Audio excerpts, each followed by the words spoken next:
चलो देखो बच्चों, हमने इसके पिछले क्लास में अभिक्रिया की कोटि और आणविकता देखे थे, जिसमें हम लास्ट किए थे आणविकता के पास। तो आणविकता में हमने आपको बताया था कि किसी भी साधारण अभिक्रिया में जितने अभिकारक के कण भाग लेते हैं उसे अभिक्रिया की आणविकता कहा जाता है। तो आणविकता, और लास्ट में हम एक पॉइंट लिखे थे कि आणविकता शब्द केवल एलिमेंट्री अभिक्रिया से संबंधित होता है, यानी रिलेटेड होता है, यानी संबंधित होता है। अब इसमें हम जरा देखेंगे कि आणविकता का मान जो है हमेशा पूर्ण संख्या में होता है, ना कि भिन्न और ना ही शून्य होता है। आणविकता तो शून्य होने का कोई बात ही नहीं, क्योंकि आणविकता है क्या, तो जितने अभिकारक के कण भाग लेते, तो अभिकारक रहेगा तब तो अभिक्रिया होगा। जब अभिकारक रहबन करेगा तो अभिक्रिया होगा, तो शून्य तो कभी नहीं हो सकता, ये तो तय हो गया। अब चलो हम लोग जानते हैं भिन्न, मतलब कि भिन्न कहने का मतलब 1/2, 3/4, इस प्रकार से भी अभिक्रिया की कोटि नहीं होगा, आणविकता नहीं होगा, क्योंकि आणविकता हम जो भी निकाल रहे थे वो पूर्ण संख्या आ रहा था, 1 आ रहा था, 2 आ रहा था, 3 आ रहा था। अभिक्रिया की कोटि भिन्न आ सकता है, लेकिन आणविकता भिन्न में नहीं आता। आणविकता जब भी आएगा तो पूर्ण संख्या में आएगा। तो चलिए हम इस पॉइंट को यहाँ लिख देते हैं। अभिक्रिया की आणविकता का मान हमेशा पूर्ण संख्या होता है, पूर्ण संख्या होता है, ना कि भिन्न और शून्य। मतलब आणविक अभिक्रिया की आणविकता जब भी निकाला जाता है तो वह पूर्ण संख्या होता है, ना भिन्न होता है और ना ही शून्य होता है। मतलब अभिक्रिया की आणविकता का मान हमेशा एक पूर्ण संख्या होता है, मतलब होल नंबर, ना कि भिन्न और ना ही शून्य होता है। क्लियर? अब हम लोग जानेंगे कि अभिक्रिया की आणविकता, तो एलिमेंट्री अभिक्रिया में अभिक्रिया की कोटि और आणविकता जनरली समान होता है। अगला पॉइंट हम देख लेते हैं, एलिमेंट्री रिएक्शन में अभिक्रिया की कोटि, एलिमेंट्री रिएक्शन में अभिक्रिया की कोटि एवं आणविकता का मान जनरली समान होता है। मतलब एलिमेंट्री अभिक्रिया में अभिक्रिया की कोटि और आणविकता का मान जो होगा वो जनरली क्या होगा, समान होगा। आपको हम दिखा देते हैं अभी एग्जाम्पल में कि एलिमेंट्री अभिक्रिया में अभिक्रिया की कोटि और आणविकता का मान जो होगा वो क्या होगा, समान होगा। जैसे आप देखो, कल हम बहुत सारे एलिमेंट्री तीन एलिमेंट्री अभिक्रिया का हमने उदाहरण दिया था। जैसे आप देख लीजिए, पहला एग्जाम्पल में NH4NO2 अमोनियम नाइट्राइड, ये रिएक्शन करके बनेगा N2 + 2H2। अब देखिए, इसका आणविकता पूछा जाए, यानी मोलिकुलरिटी यानी मतलब क्या, आणविकता। तो आणविकता इसका कितना, 1। जितने अभिकारक के हैं, तो अभिकारक कई गो टोटल, मैंने तीर के बाएं साइड वाला सब अभिकारक और दाएं साइड वाला सब उत्पाद, तो अभिकारक की टोटल कई गो है, 1। तो इसका मोलिकुलरिटी कितना हुआ, 1 हुआ। मोलिकुलरिटी कितना हुआ, 1। अब इसका अभिक्रिया की कोटि, तो इसमें देखिए तो R = K × NH4NO2 के सांद्रता। वेग नियम समीकरण ऐसे लिखा जाता है, कोई भी रिएक्शन में तो R बराबर के और जितने अभिकारक होते हैं उसको सांद्रता लिखा जाता है। तो अब यहाँ नहीं कुछ है तो कितना है, यानी अभिक्रिया की कोटि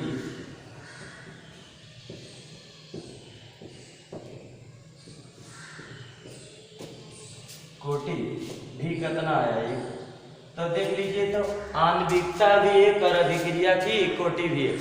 देखिए वेग नियम समीकरण लिखने का तरीका होता है, तो R बराबर के और जितने अभिकारक होंगे उसका सबका सांद्रता लिख दिया जाता है, और जो कॉफिशिएंट होता है वो पावर हो जाता है।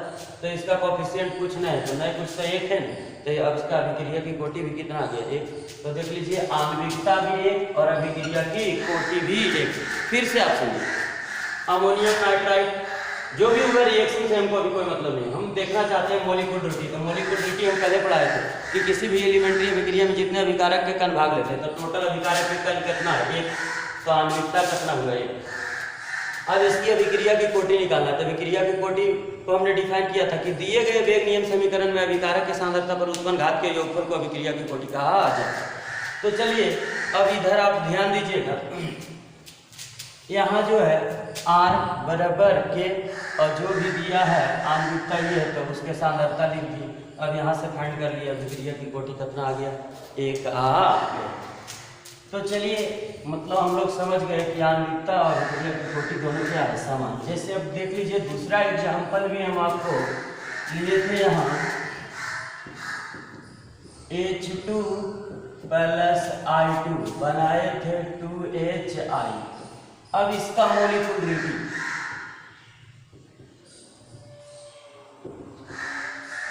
यानी आणविकता, तो आणविकता बताओ इसका कितना, तो एक और एक दो, मतलब जी कितने अभिकारक है, दो। तो इसका आणविकता कितना हो गया।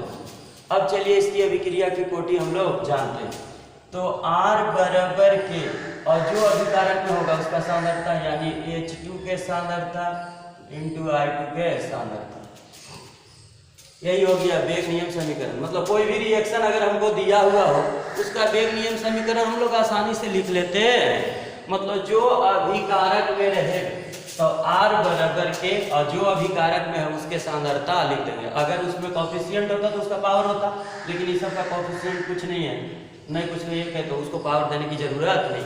तो देखिए तो अभिक्रिया की कोटि यहाँ से आ गया कोटि, नहीं कुछ तो एक और नहीं कुछ तो एक, यहाँ भी एक यहाँ भी एक, तो एक प्लस एक यानी दो। मतलब हम यहाँ से अगर कोई रिएक्शन दिया हो तो वेग नियम समीकरण भी हम लिख लेंगे, क्योंकि रिएक्शन देखेंगे R बराबर के और जो अभिकारक में होगा उसके सांद्रता को लिख देंगे, और कॉफिशिएंट होगा तो उसका क्या हो जाएगा, पावर हो जाएगा। तो अब चलिए जरा ये दूसरा और एक और एग्जाम्पल दिए थे आपको, उसको भी हम दिखाई देते हैं।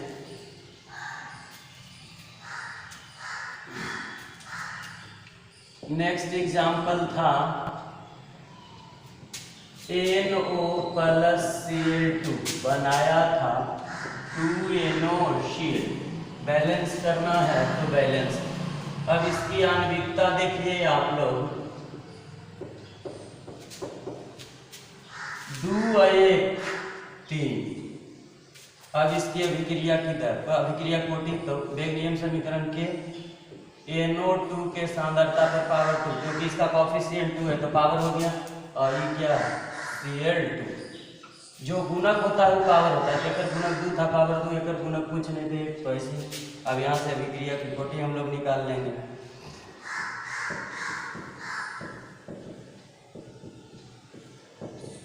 तो 2 वाला कुछ तो एक, तो 2 प्लस 1 इक्वल टू 3। यानी आपको पता चल गया होगा कि एलिमेंट्री अभिक्रिया में अभिक्रिया की कोटि और आणविकता का मान जनरली क्या होता है, समान होता है। क्लियर। अब देखिए आणविकता जो है थियोरिटिकल टर्म है, लेकिन अभिक्रिया की कोटि जो है वो एक्सपेरिमेंटल टर्म है। मतलब आणविकता हम लोग थियोरिटिकल टर्म थ्योरी से देख के निकाल सकते हैं, लेकिन अभिक्रिया की कोटि जो है वो एक्सपेरिमेंटल टर्म है। मतलब एक्सपेरिमेंट से पता चलेगा कि रिएक्शन ये क्या है। तो हम यहाँ पॉइंट में लिख देते हैं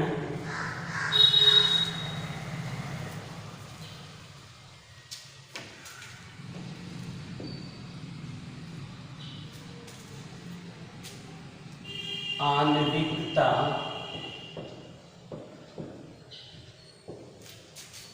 एक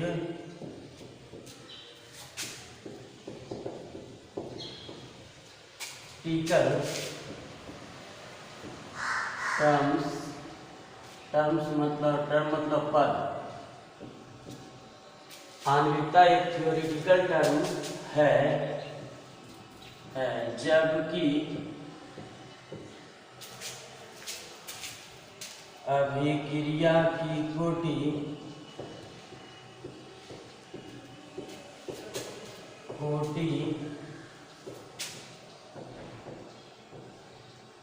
एक्सपेरिमेंटल टर्म। मतलब हम यहाँ से जाने कि आणविकता एक थ्योरेटिकल टर्म है जबकि अभिक्रिया की कोटि एक एक्सपेरिमेंटल टर्म है। मतलब आणविकता जो है हम लोग थ्योरेटिकल निकाल सकते हैं, लेकिन अभिक्रिया की कोटि जो है थ्योरेटिकल नहीं बल्कि एक्सपेरिमेंट से पता चलता है। तो हम यहाँ से लिख दिए कि आणविकता एक थ्योरेटिकल पद है जबकि आणविकता एक एक्सपेरिमेंटल पद, जबकि आणविकता एक थ्योरेटिकल पद है जबकि अभिक्रिया की कोटि एक्सपेरिमेंटल टर्म है। अब हम लोग जानेंगे सीडो मोलिकुलर रिएक्शन।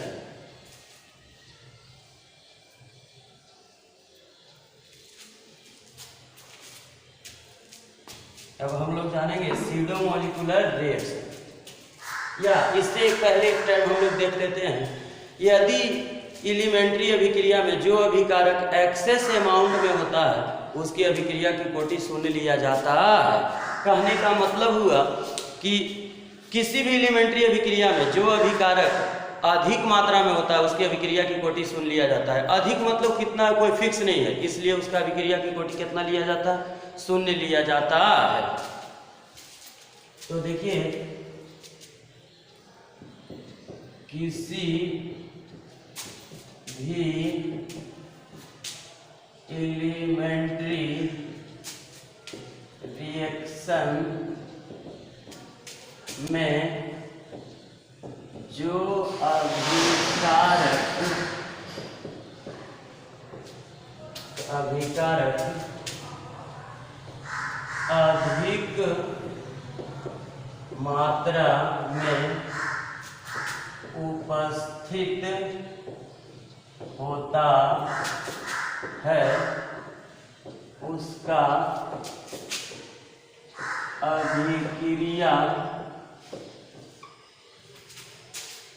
अभिक्रिया की कोटि शून्य लिया जाता है।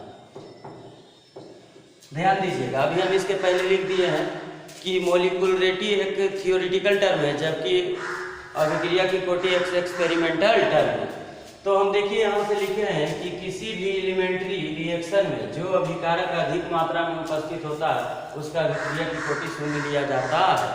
जैसे आप लोग देखो A प्लस B प्रोडक्ट में हमने P यहाँ लिख दिया एक्सेस। एक्सेस माने अधिकता, मतलब अधिक। और इसको हम लोग लिख देंगे R बराबर K इंटू A के सांद्रता इंटू B के सांद्रता, B के सांद्रता पर पावर 0। क्यों? क्योंकि जो एक्सेस अमाउंट में होता है उसकी अभिक्रिया की कोटि कितना लेते हैं, शून्य। तो इसका अभिक्रिया की कोटि शून्य ले लिए हैं। तो अब यहाँ से अभी इसको ऐसे भी लिख सकते हैं R बराबर K इंटू A के सांद्रता, क्योंकि कोई चीज पर भी पावर 0 उसका वैल्यू 1 हो जाता है। यानी यहाँ से अभिक्रिया की कोटि हमको पता चल गया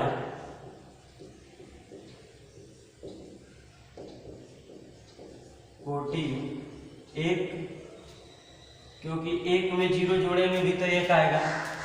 तो हमने लिखा कि किसी भी एलिमेंट्री अभिक्रिया में जो अभिकारक अधिक मात्रा में उपस्थित होता है उसकी अभिक्रिया की कोटि शून्य लिया जाता है। जब अधिक ले गया तो एक्सेस मतलब कितना, तो कितना नहीं पता चल रहा है, तो इसलिए उसका अभिक्रिया की कोटि कितना लिया जाता है, शून्य लिया जाता है। तो शून्य लिया जाता है। तो देखिए रिएक्शन दे जहां एक्सेस देखेंगे बस उसकी अभिक्रिया की कोटि कितना हो जाएगा, शून्य। और अगर इस रिएक्शन की आणविकता देखा जाए तो आणविकता हो जाएगा कितना 2, क्योंकि अभिकारक के कण 1 और 1 2 भाग लिया, लेकिन अभिक्रिया की कोटि कितना आया 1। कब? जब एक्सेस लिखा हो तब ऐसा होता है। और हम इससे पहले बता दिए कि अभिक्रिया की कोटि एक एक्सपेरिमेंटल टर्म है, जबकि आणविकता एक थ्योरेटिकल टर्म है। तो हम लोग थ्योरी से आसानी से आणविकता निकाल ली, लेकिन अभिक्रिया की कोटि कितना आया 1 आया। क्लियर है? अब हम लोग जानेंगे सीडो मोलिकुलर रिएक्शन।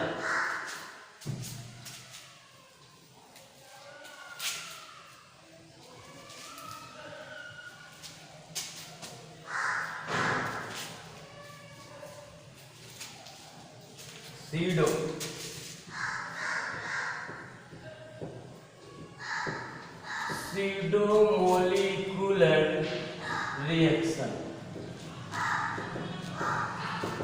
ध्यान दीजिए, सीडो मतलब होता है झूठा, मतलब छद्म। इसका हिंदी होता है छद्म आणविक अभिक्रिया।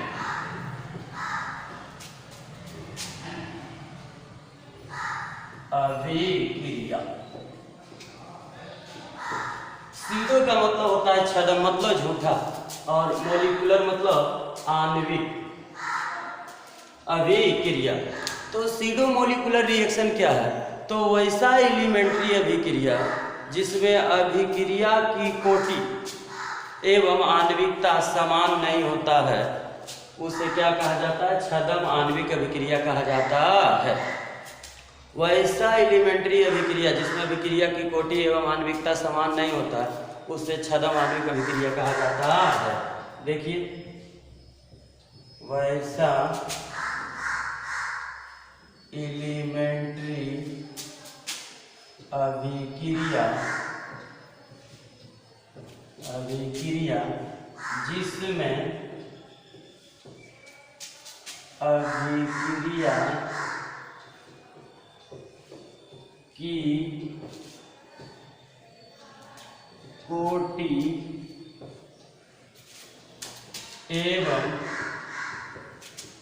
जिसमें अभिक्रिया की कोटि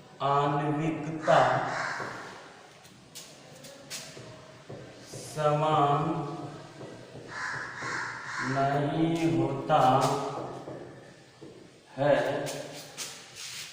उसे छद्म आणविक अभिक्रिया कहा जाता है। अभिक्रिया कहा जाता है। मतलब वैसा रसायन, वैसा एलिमेंट्री अभिक्रिया जिसमें अभिक्रिया की कोटि एवं आणविकता समान नहीं होता है, उससे छद्म एक आणविक अभिक्रिया कहा जाता है, छद्म आणविक अभिक्रिया कहा जाता है। मतलब छद्म मतलब हुआ झूठा, मतलब वैसा एलिमेंट्री रिएक्शन जिसकी अभिक्रिया की कोटि और आणविकता का मान समान नहीं होता, उसे छद्म आणविक अभिक्रिया कहा जाता है। तो हमने लिखा वैसा एलिमेंट्री अभिक्रिया जिसमें अभिक्रिया की कोटि एवं आणविकता समान नहीं होता, उसे छद्म एक आणविक अभिक्रिया कहा जाता है। क्लियर? जैसे अभी हमने आपको दिखाया था वो रिएक्शन कि अभी आणविकता 2 था, अभिक्रिया की कोटि कितना था 1, तो वो क्या हो गया? छद्म आणविक अभिक्रिया हो गया। जैसे एग्जाम्पल में अभी हम इस पूरा दिए हैं, उसके ऊपर ए लिखे थे प्लस बी, प्रोडक्ट हमने बना दिया पी। इसको जैसी एक्सेस लिखता है तो देखिए, तो इसका अगर आणविकता पूछे तो आणविकता हम लोग देख लेंगे, आणविकता हो जाएगा 2, क्योंकि 1 और 1 2, और R बराबर K इंटू ए के सांद्रता इंटू बी के सांद्रता पर पावर 0, तो 1 प्लस 0 1, तो अभिक्रिया की कोटि आ जाएगा की कोटि बराबर 1। तो अभी आपको पता चला था कि अभिक्रिया की कोटि कितना है 1, आणविकता कितना है 2। इसका मतलब ये कौन सा अभिक्रिया है? छद्म आणविक अभिक्रिया है। अब देखिए जरा,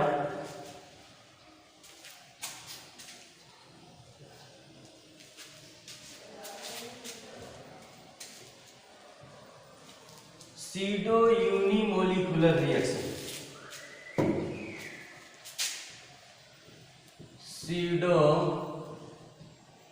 यूनिमोलिकुलर रिएक्शन, छद्म एक आणविक अभिक्रिया,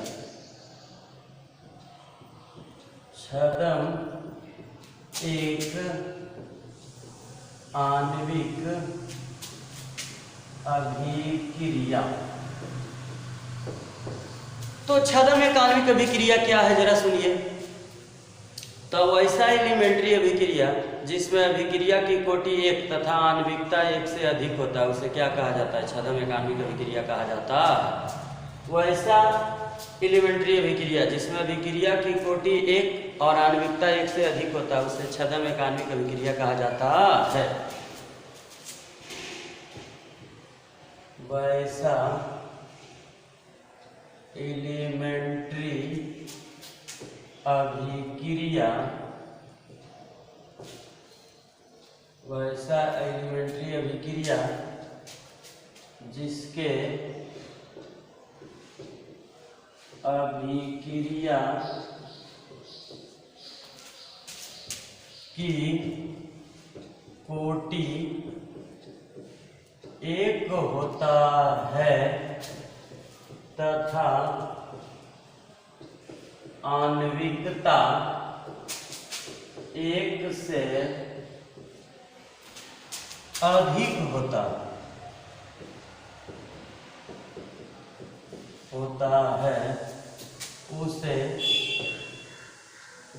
छद्म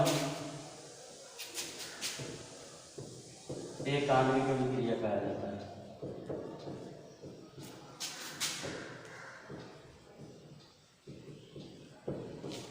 अभिक्रिया कहा जाता है मतलब ऐसा एलिमेंट्री अभिक्रिया जिसमें अभिक्रिया की कोटि एक तथा आणविकता एक से अधिक होता है उसे छद्म एक आणविक अभिक्रिया कहा जाता है। जैसे आपको दिखा देते हैं हम C2H5 COO C2H5। एक सेकेंड एग्जाम्पल में हम CH3 COO C2H5 इसको जल से रिएक्शन करा बना देगा CH3 COOH प्लस C2H5OH। चलिए जरा, अभी आपको इससे कोई मतलब नहीं है कि रिएक्शन कैसे हुआ, अभी आपको केवल इतना जानना है कि आणविकता देखिए। तो एक अभिकारक के अणु ये और एक अभिकारक के अणु ये, यानी आणविकता हो गया। अब अभिक्रिया की कोटि तो R बराबर के CH3 COO C2H5 और H2O। तो यहाँ नहीं तो जल है तो जल एक्सेस अमाउंट हो गया, जल फ्री में मिलता है, जितना मर्जी हो उतना लीजिए। इसका अभिक्रिया की कोटि शून्य लेंगे तो अभिक्रिया की कोटि कितना आ जाएगा देखिए, यानी यहाँ से अभिक्रिया की कोटि एक यानी जल जो लिए हैं ये रिएक्शन क्या हुई है, हाइड्रोलाइसिस हो रहा है। इसको छोड़ दीजिए आप, यहाँ इस रिएक्शन को आपको नहीं समझना है। आणविकता कितना तो एक और एक कितना 2 और R बराबर के इंटू इतना, और ये जल पर क्या दे दिए 0, क्योंकि जल एक्सेस अमाउंट में, जल फ्री मिलता है, जितना करे उतना दे दीजिए। तो अभिक्रिया की कोटि है एक और आणविकता एक से अधिक, उसे क्या कहा जाता है? छद्म एक आणविक अभिक्रिया कहा जाता है।